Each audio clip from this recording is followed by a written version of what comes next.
Hello and welcome. My name is Tokebi Games. I am a former Roblox engineer and I will be teaching you how to develop game mechanics. In today's video, we're continuing our tutorial series.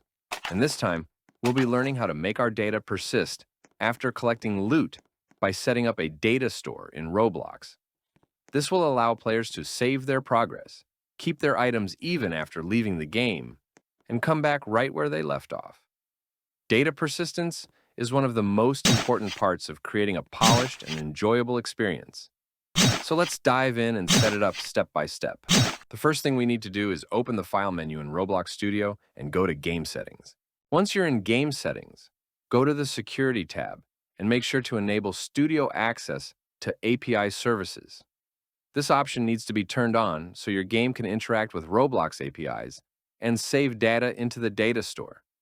After enabling it, don't forget to click Save. After enabling API services, we'll create a new script under Server Script Service and call it Global DS.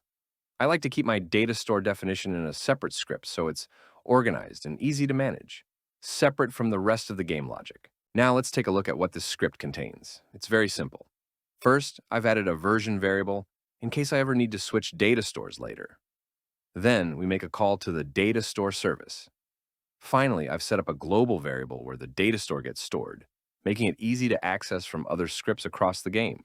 The next step is to add a script called PlayerAdded. This script will handle assigning data to each player as soon as they connect to the game. This script is also not very complicated. First, we create a connection function to detect when a player joins the game. Then, we try to retrieve that player's data from our data store. If the data is successfully retrieved, we add it to the global data we set up earlier under the Tools module script. If no data is found, then nothing happens, and the player simply starts fresh. Finally, we'll add the script where all the saving magic happens, and we'll call it Save Data. This script will be responsible for storing the player's data back into the data store whenever they leave the game, making sure their progress is saved for the next time they join. At the top of the script, we start with a few important calls. First, we bring in Run Service to detect if we're in Studio. Then we require players. And finally, we create an autosave interval variable to control how often our data will autosave. Next, we define a Save Data function that checks whether the player has data stored in our Global Tools module. If they do, it saves that data into the data store. After that, we set up an autosave routine that runs at the interval we defined, calling save data for each player. This ensures data is being saved constantly and helps prevent data loss. We also add a safeguard for when a player leaves the game. Their data is saved immediately, just in case the autosave hasn't run yet. Finally, we include a bind to close function that runs when the game shuts down, making sure all data is saved before the server closes.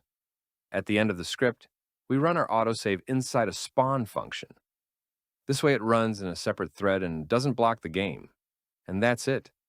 Our full saving system is complete. All right, let's test it out.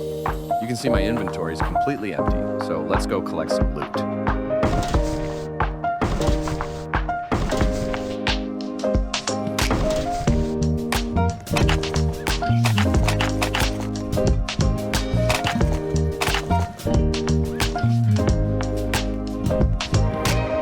Now you can see I've added some items to my inventory, so let's stop the game and restart it.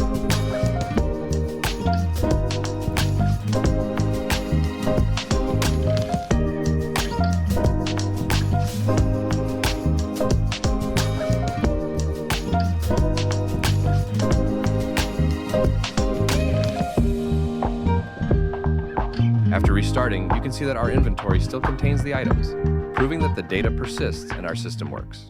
You can have access to this file by following the link in the description to my GitHub repository. Also, please join my community on Roblox, Tokebi Academy, where you can have access to the demos and collaborate with me.